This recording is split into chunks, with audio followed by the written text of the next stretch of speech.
પડકારા થાય રે એ ખમા ખમા મારા વીરને એ બાપા તારા જય જયકારા થાય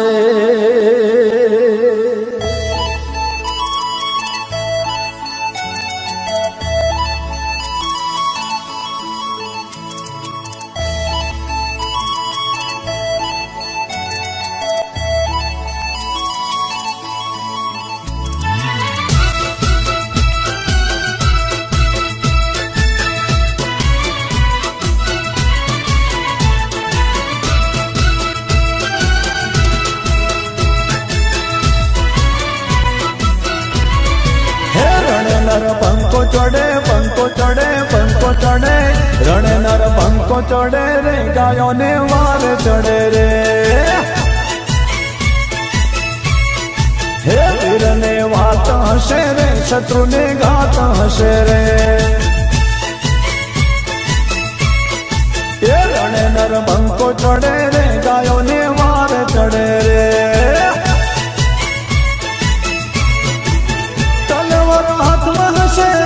રજવાડે સાપો હશે રે તલવાર હાથમાં હશે રે રજવાડે સાપો હશે રે ધન નન ધરતી ધમે ધરતી ધમે ધરતી ધમે ધમ ધમ ધરતી ધમે રે સુરો નર કેવો ભમે રે હે રણ નર બંકો ચડે રે ગાયો ને વાર ચડે રે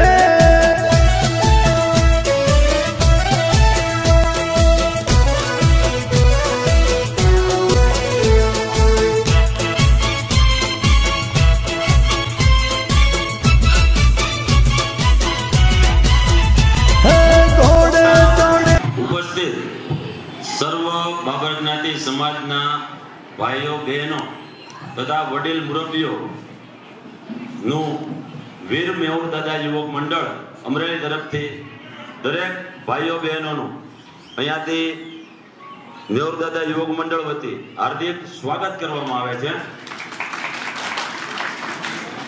આ મેહુર દાદાની તિથિની ઉપસ્થિતિમાં જે કોઈ પણ વ્યક્તિ જ્ઞાતિને પ્રોત્સાહન આપવા માટે જ્ઞાતિના આ એક ભગીરથ કાર્યની અંદર જ્ઞાતિનો દરેક વ્યક્તિ અહીંયા ઉપસ્થિત હોય અને આ કાર્યક્રમ આ ભગીરથ કાર્યક્રમને સફળ બનાવવા માટે જે કોઈ પણ વ્યક્તિએ પોતાનું ધન મન અને તનથી જે કોઈ એને ફાળો આપેલો છે એને વીર મેહુર દાદા આવનારા સમયની અંદર પોતાની રીતના મેહુર દાદાને જે કોઈ પણ અંગત રીતના કોઈ જે રીતના ફાળો આપેલો હોય સમાજની અંદર કોઈ વ્યક્તિ નાનો નથી કે કોઈ વ્યક્તિ મોટો નથી. સર્વ સમાજના દરેક ભાઈઓ બહેનોએ પોતપોતાનો યોગ્યતા પ્રમાણે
ખુદી નાખી મેઉડાના માટે સમર્પિત કરવી અને દરેક એરિયાની અંદર એક ભાઈ અને બેન એ પૈસા ઉઘરાવે.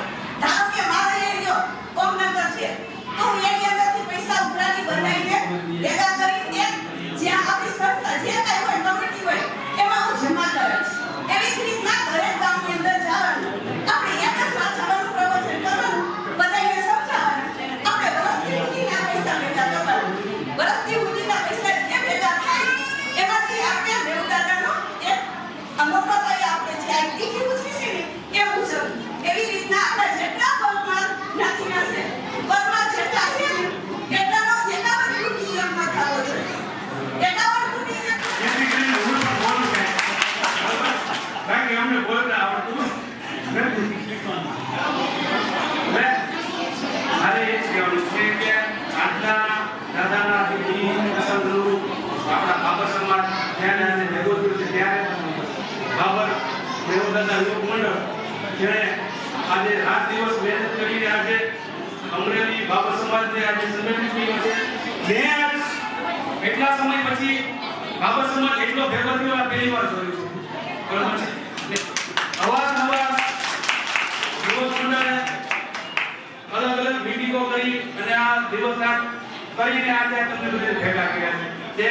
એને અભિનંદનને પાત્ર છે દરેક સભ્ય. બરાબર. અને મારે એ જ કહેવું છે કે આપણો બાબર સમાજ જોઈએ તો જ્યાં પણ જઈએ ત્યાં લોકો પૂછે છે બાબર એટલે કેવું? બાબર એટલે આપણી તો ઓળખાણ નથી. કોઈ પૂછે કે તમે બાબર એટલે શેમાં આવો? એટલે ભાઈ બાબર એટલે જ્ઞાતિ છે અમારે. કે નહીં વાણંદ મને કોઈ વાણંદ કહે ને ત્યાં અમને ઝાટકો લાગે કે હું બાબર છું હવે વાણંદ નથી. બરાબર છે.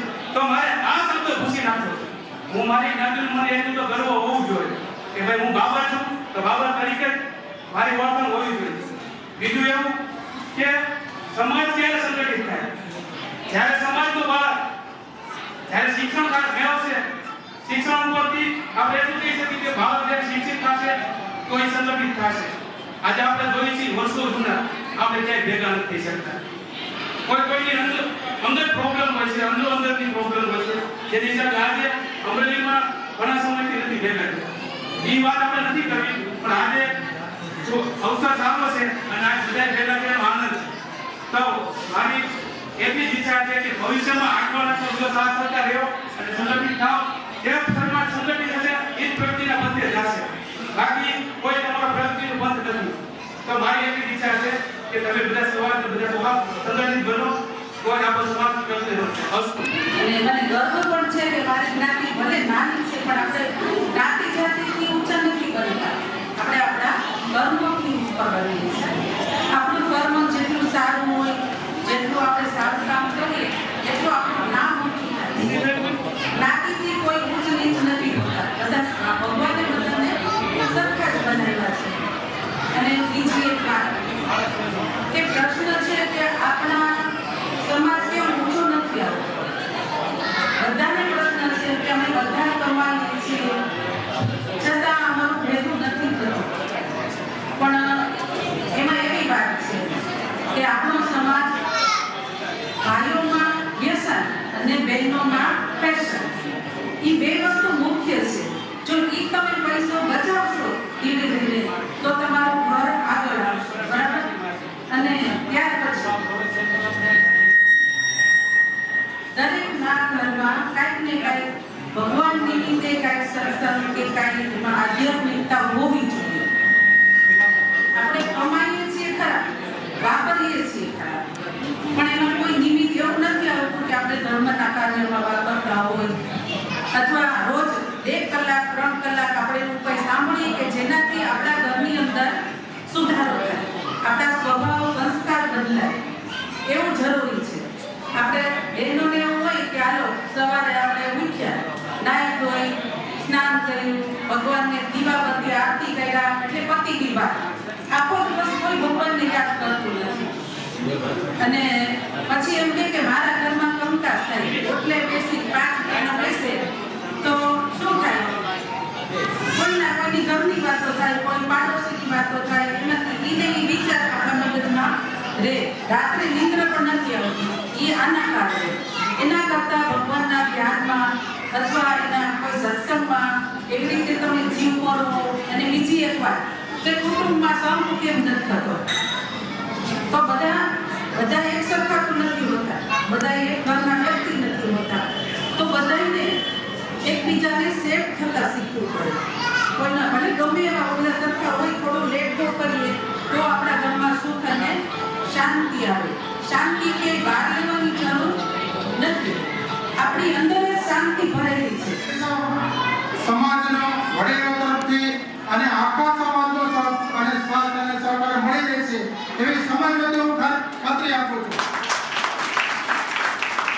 નંબર 2, સમાજના સંગઠન માટે ગુજરાત રાજ્યનું મહાસંમેલન ભાવનગર મુકામ 28/5/2022 ના રોજ કાલે ભાવનગરથી 5 આપણા વડીલ મિત્રો આવ્યા હતા. એને મને કીધું હતું કે ભાઈ તમે જાહેરાત કરજો, એટલે આજે જાહેરાત કરું છું. ઓલ ગુજરાત બાબર સમાજની મહાસંમેલન 28/5/22 ના રોજ ભાવનગર રાજકોટ હાઈવે ઉપર ગાયત્રી મંદિર આવેલ છે, ત્યાં મહાસંમેલન રાખેલ છે.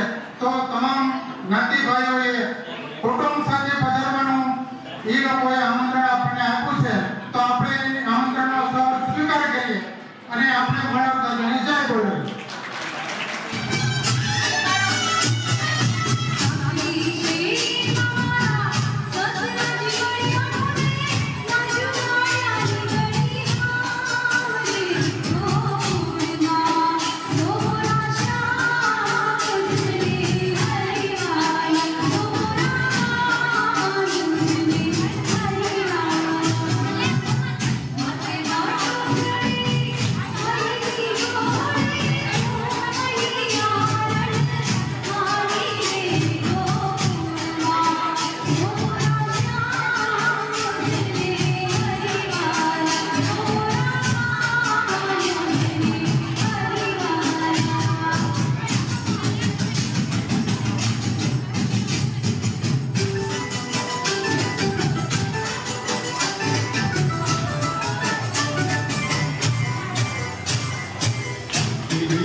ગલી